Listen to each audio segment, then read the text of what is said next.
Hi, this is international psychic medium Susan Schueler. Welcome to our show, Midlife Conversations. Today on our show is Linda Bird Sonne. Hi, Linda.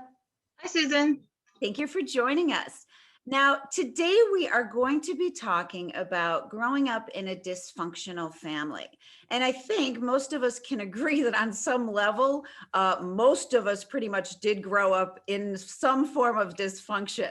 But what I wanted to do before we begin is just read some of the characteristics of what constitute a dysfunctional family before we get into Linda's story.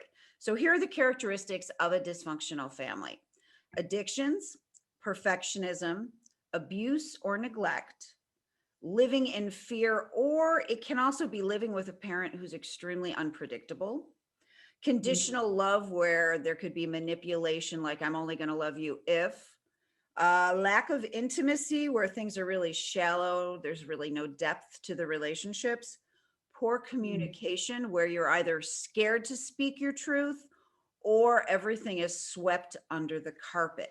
Now, I did know Linda's parents, and I only met your mom once, but I did know your dad a little bit better because of some of your other siblings. But I do know Linda, and before we get into your story, like I said, I only met your mom once, and she was a bright woman. But I remember walking into her home, there was literally a pathway to make your way through her home because she had so much stuff. And like, Mhm. I don't know if that you could consider that clinical hoarding or just collecting, and we can talk a little bit about that. The other story that I remember hearing about your mother was from one of your siblings, and it kind of tapped into her levels of anxiety, Mhm. where because she was on prescription drugs at one point, she pulled off to the side of the road and the police had to come kind of intervene because she just had such a severe anxiety attack. Now, Mm. I know each, when especially in a large family like yours, I know that each child is going to have different memories. So before we get into any of your specific memories, if we could just give us a little bit of background about your family, about the dynamics, about how you were, how many kids there were. Oh, okay. Well, my parents were childhood, not childhood, high school sweethearts, and they married at a very young age and started a family shortly after that. If you did the math, between 1953, they were married in 52. Between 1953 and 1963, they had 10 children, and the last number seven was born in 1968. And both my parents were only children, so I've always wondered where they thought that it would be a good idea to have seven kids. Both only children, and really they were a, a couple of the 50s where the man went to work and the woman stayed home and raised the kids, and they pretty much stuck to that. Uh, So how many kids were there? Where did you fall into the pecking order? Sure, I'm number three.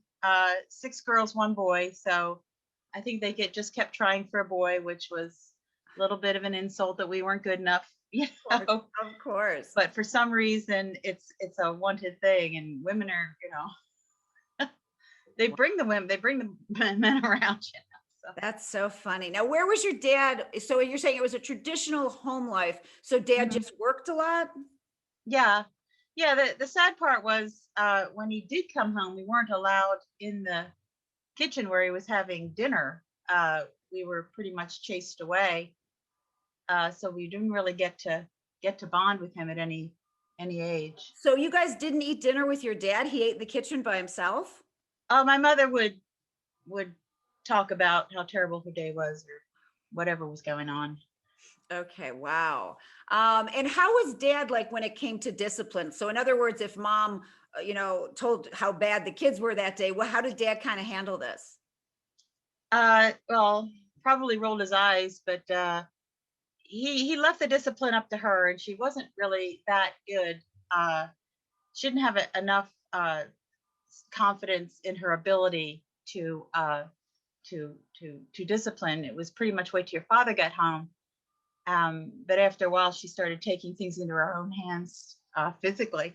Oh, Okay, so you're saying that like your mom was the type of person where you'd actually get hit. Oh yeah, with a belt. Okay. So she, But abuse is the weapon of the weak, right, whether it be emotional or physical. right, right. So then your dad didn't hit you? Oh yeah, he would do whatever she said. Um, Okay. we had nothing to say. He would just come in and start swinging, Oh, and wow. we're like, "Are you done?" He's like, "Are you liking this?" I'm like, "No, are you?" And of Wow. course, I still had my personal strength with me. Somehow I was able to put some of that aside because Now, this even environment just sucked your energy. of course. Now, even when you were really young, you would still get physically hit? I Or know that was looking back on it. How can you do that to a child? I remember in fourth grade putting my at my school desk, putting my hand uh on my hand on my fist like this, but I couldn't because I was all bruised. oh, wow. And did none of your teachers never said it? I mean, and teachers didn't really talk about things like that. So nobody ever said anything No. about bruising? No, I was at the school nurse for some reason I think that was in third grade. And my mother had started using Wow. the So she buckle actually, end so the she buckle didn't end of just the use belt, the belt, she actually used the metal part on you. the metal part. So I had these little U-shaped things on my body, and the nurse said, "What's that?" And I said, "I get hit." And when I got home, I was taken aside, and I said, "You don't air out." I was told you don't air out family stuff to strangers, and they were kind of nice to me for a little while after that. So in other words, somebody from school did call the house. Apparently, Okay. because I was told not to talk about stuff that went on in the house, and I was told not to, and you know, so And of think course, about it, when you're in fourth grade, how old are you? 9? yeah, yeah, You're about that 9. young. Oh my God. I mean, So, that's okay, so if you could just describe now, like your, like, okay, with so many kids in the house, I'm sure that there wasn't a lot of time for like actually having a personal relationship with your mom. But what yeah, was your level of your personal relationship with your mom? stay away. So you just tried to keep your distance. Yeah, So you didn't have really any talks. Was she? It's just. I'm sure you guys all had your own chores that you had to do. yeah. All right, yeah. So, but then you just kind of kept your distance. So it wasn't like you really got to know her very well. Oh no, I don't think anyone could. She the narcissistic.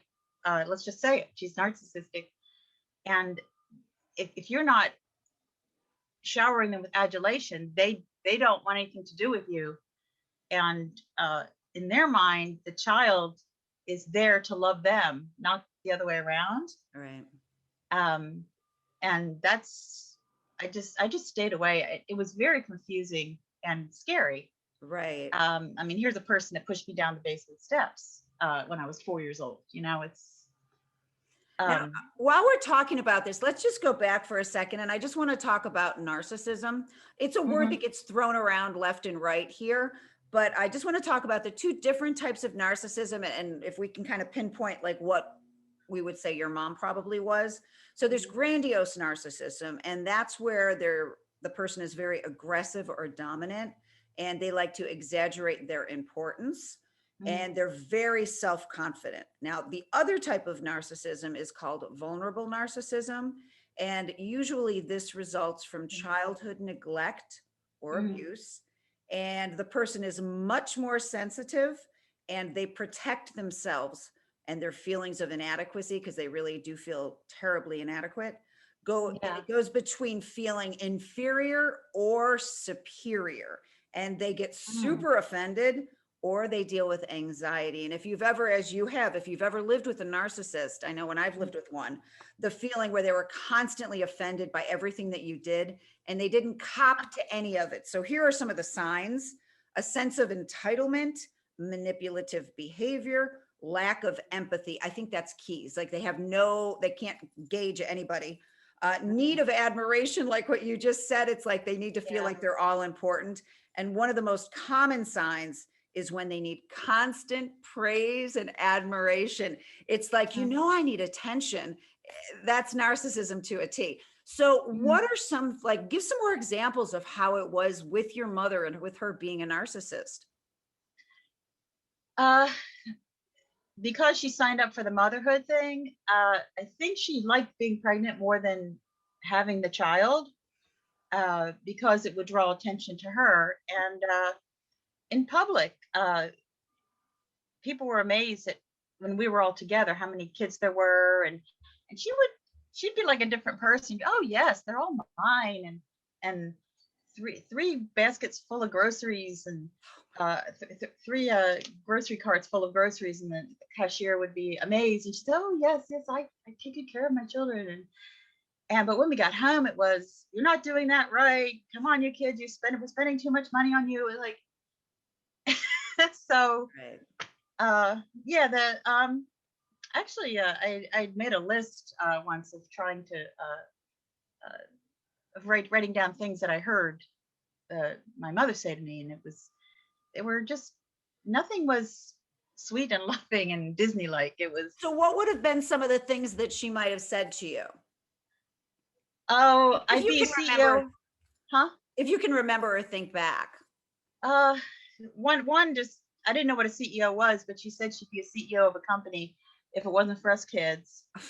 Um, and this is no exaggeration. She'd say if abortion was legal, she would not have a single one of us. Um, She actually said that to you. yeah, I didn't know what abortion was. Oh my God. Uh, that we were ungrateful, but that was now I know that was the narcissist talking, because we were being kids. We were, Right. you know, thank you for the shelter and the food, but how about a little, you know, give me some credit for being Right. talented or some individuality, Right. or Now, yeah, that like was I said, I do know that she dealt with severe anxiety and she was on prescription drugs at one point. Were you a little when she was on those prescription drugs? Do you have memories of that, or was that something that happened later on?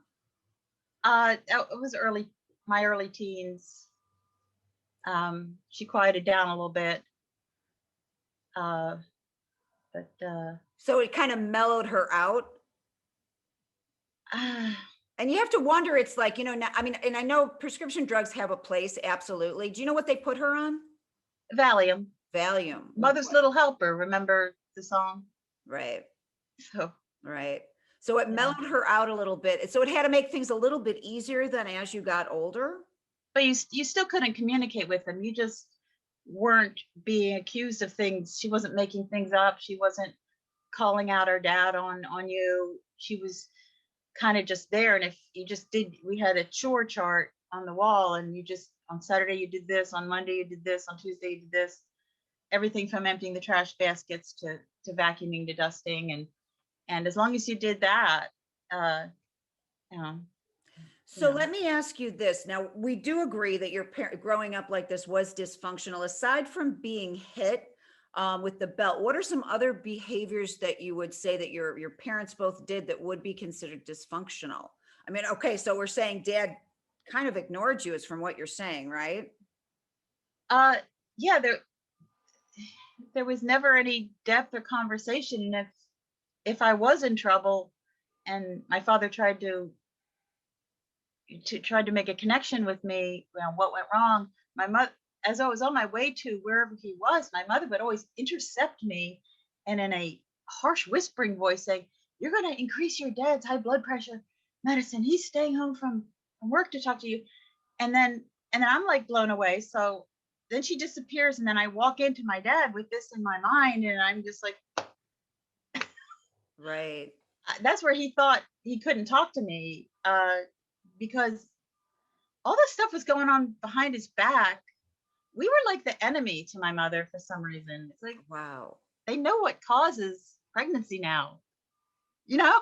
Right, exactly. So it blows my mind that this is what they signed up for. Um, Now but if there weren't, I just have to say, if there weren't so many of us, I do believe in our younger days, if there were fewer than what we had, her her once she started hitting, she never stopped, and So she just went, someone would be dead if there weren't so many kids. wow. I mean, there was a time when she was beating up my older sister, and we all circled around and said, "Stop, stop," because she's ripping her clothes and Wow. And you know, this is interesting too, because dysfunctional families, to me, this is a hereditary thing because I'm sure your mom, you know, we're not bashing your mom here. I'm sure she grew up with her own challenges and her own oh yeah, versions of neglect. And you know what I big mean? time. I So, know now exactly. Yeah, she didn't have a chance being an only child and being treated like a little doll and dressed up and not allowed to play with the neighborhood kids and raised in the city and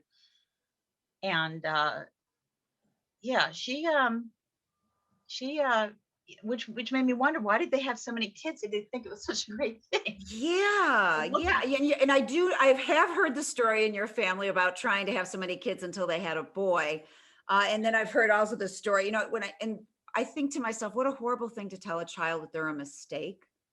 You know, oh, I know, it's like the worst thing you want to do. absolutely. It's like, great, I'm a mistake. And I've heard, you know, that part of the story too.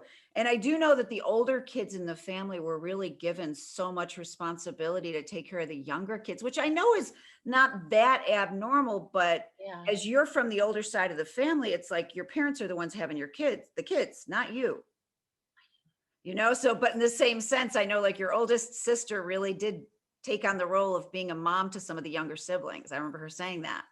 yeah, yeah. There's pictures of her holding my brother Yeah. as an infant. Yeah. And She actually all had a picture taken of us holding him. It's like, that funny. Talk about being treated like the Christ child. Yeah. yeah, I know. Oh my goodness. Okay. And so this I have to ask you though, but growing up with all of these different things, how did this affect you and the way that you had issues with your own personal relationships once you became an adult? Well, this is 100% hindsight because while it was happening, I didn't know. But I actually left home with a very low sense of self. I was always giving my power away. I was identifying with other people, letting them tell me what to do. I wasn't confident in my own decisions. Uh, Compliance, and codependency is what they call it now. It's pretty much being a doormat and finding and having a need to just give because giving gave you your self-worth.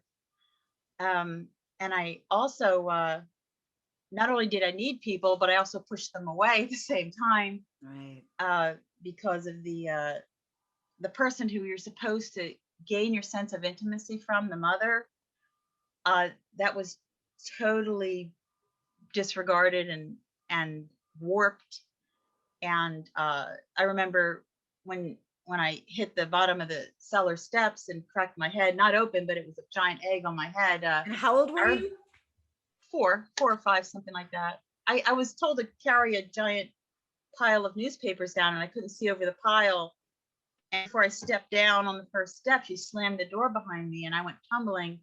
And I remember laying face down, just screaming. And she came down in front of me and tried to comfort me. But as a 4-year old, I took my hands and I pushed her away. Oh, wow. That was enough. That was so I take that into adulthood. I was actually told I need to let people get close. Um, Which of so course as it a, as makes a perfect sense that you would put up a wall. I mean, why wouldn't you if the people who are supposed to love you oh are yeah, my so boundaries were totally warped. Uh, so I spent my 20s undoing all that. My 30s, I'm sort of a nerd, a little intellectual. My 30s rebuilding it, reading and writing, doing everything I could. My 40s trying it out.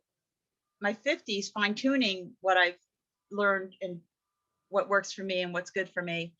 And my 60s now, I'm going deep and I'm finding even more that it has to come from the inside. It's never from the outside. Mhm. So Yeah, that's so true. That's so true. but that's a waste of time. I should have been launched into the world as Yeah. a fully functioning adult, at least with a self-esteem, because the shelter and the food, once they supplied that, but once that was gone, what I took with me was what I should what should be good for me. But that And was totally torn up. My soul was fractured. Um, it and I that's so interesting, Linda, because you realize that for people choosing to have children, it's I like know. you better be able to be equipped to be able to handle all of this stuff, and you better be Yeah, together. And I mean, I think so, especially in our parents' era in the 50s, people got married because it was what you did. did. You know what I mean? Yeah. And it's like you had children because it was what people did. Now you and I both chose not to have children. And I think a lot of, and you see this in our era, there were a lot of, I've had a Yeah. lot of friends who chose not to have children because Well, of their families. when I was ready, I would do it. When I was emotionally and I could do good for the child. That hasn't happened yet. I'm still working on myself. I What a hear you weird on that. Yeah, I ah, hear you. I hear you. it's But a it's like, wonderful journey. but at But least you had the good sense to not step into it. To me, that makes yeah, perfect sense. So I have and to ask you that's the this. ultimate act of love, if you ask me, is Yeah, not having the child. yeah, yeah. But I Yeah. have to ask you this now with your dad, how did he handle your mother's, we'll call her idiosyncrasies as she got older? Because she did kind of, like I said, I didn't know if you could call it hoarding or collecting, but I mean, she had like 8 levels of things that had never been opened up in the packages. It wasn't, when I think of hoarding, I think of like papers and dirty things. It Yeah. wasn't like that at your mom's house. No. So, how did your dad, and I do know he worked a lot, and I also know that there was talk of some sort of infidelity. So, how do you think your dad dealt with your mom? Uh, I hate to say this, sorry, Dad, but you had no backbone. She actually needed someone to give her guidance, I think, but he let her run wild, uh, for lack of a better term. I'm I I I left home at 17. I did not know they were still raised. They still had 10 years of kid raising. And then after that, that's when she started pulling everything in, when catalogs came in. And I think it gave her a temporary ego boost. But yeah, he always seemed to just let her do it, almost as if she must have. I pictured her saying the words to him, you've taken my youth, you've taken my life, you're going to let me do what I want now. Right. So I think he just said, yeah, I did do that. So but Right. it got very chronic. It was, I did not like to visit. It was a very dark energy in that And house, then that's, I'm big really, house. honestly, Linda, I'm glad that you said that because I remember walking in, there were no blinds open. It was totally dark and it was a bright summer day when I was there. And Mm-hmm. it was so dark. I thought to myself, how does she deal with this? How does he deal with it? And I know that, like, I think one of your siblings told me she didn't even cook at the end because she couldn't have. You look at her kitchen, it would have been impossible to cook. And so she'd open a can of soup and that would be dinner. Yeah, And that was kind of, microwave and yeah. yeah, and it's like, oh my gosh, who lives that way? Well, she did that with the air conditioning when we were growing up. I had to wear sweaters inside, but she would love to pull the curtains down. I don't know, maybe she was depressed, maybe, but she used to off the days on her desk calendar before they even happened.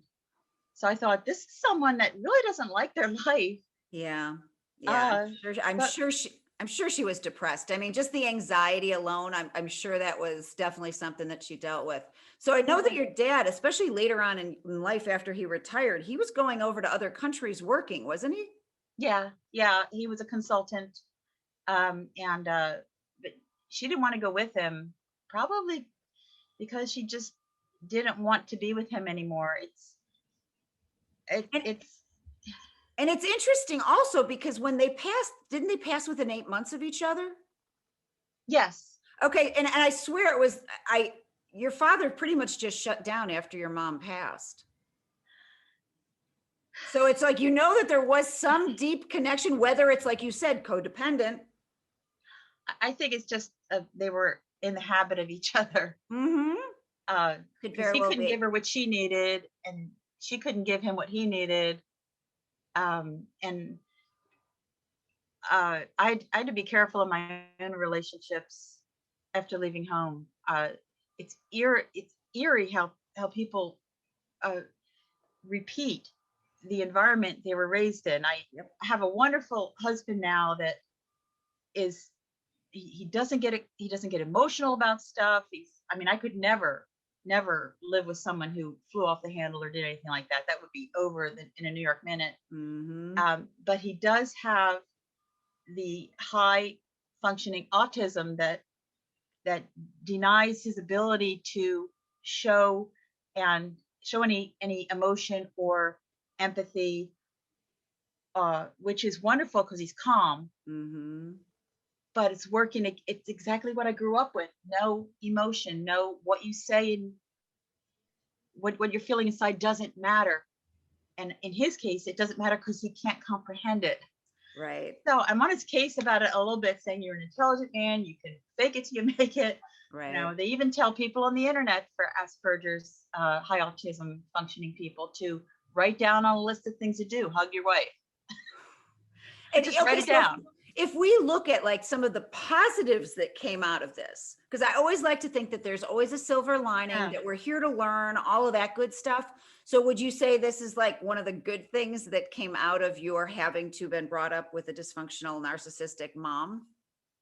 I believe exactly as you believe that we are. This is all a lesson of some sort, and a number of things come up in my mind. Uh, One is that I'm beginning to experience um, what it's like at both extreme ends, from being totally not loved to totally feeling love, opening your heart. I spent a lot of time on college campuses because it was a structured, peaceful environment. And as a result, I got 3 college degrees. I know. So that worked well. Um, uh, Yeah, I think, and I think that honestly, when you look at like the narcissistic behaviors, like you're saying, there is a tendency to bring that back into our lives. But like you said, you get to a certain age and you're like, okay, I'm done. I've experienced that. I've experienced this. I know what I'd rather have. mhm, So there's definitely the downsides from it, but then I just think there's positives from it. And like I said, your yeah. parents both, I knew them, they meant well. They really did. Yeah. They were just out of their element.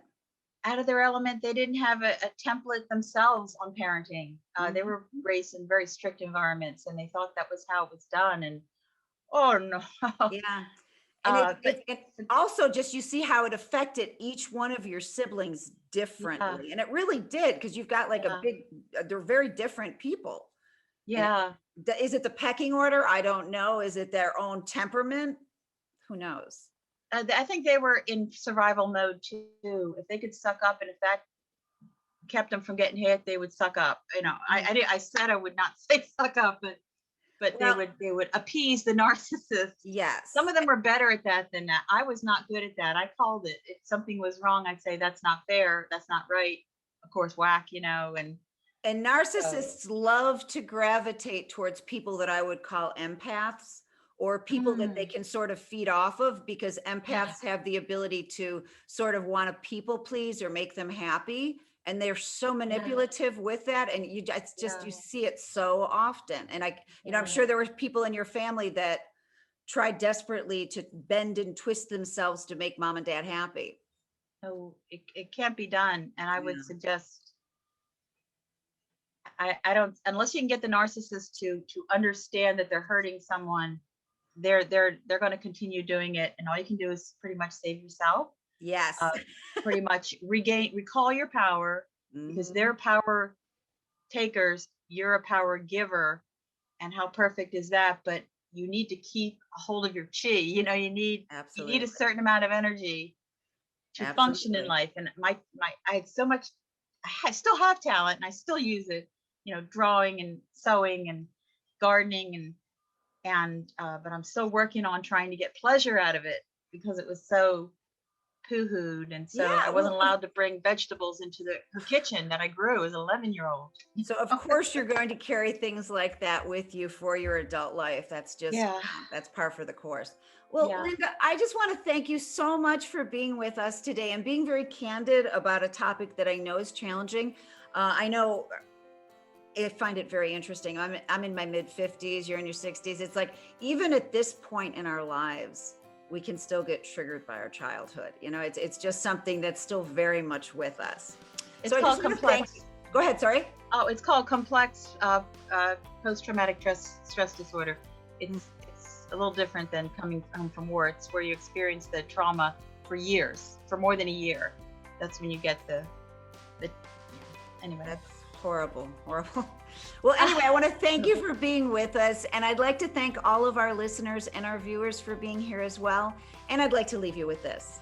Although our stories are unique, it's our collective experiences which unite us. Remember, we are all one. Until next time, thank you. This has been Midlife Conversations with psychic medium Susan Schueler. Thanks for joining us.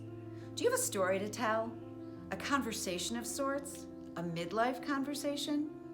Feel free to check out my website at mediumsusan.com and click on Midlife Conversations.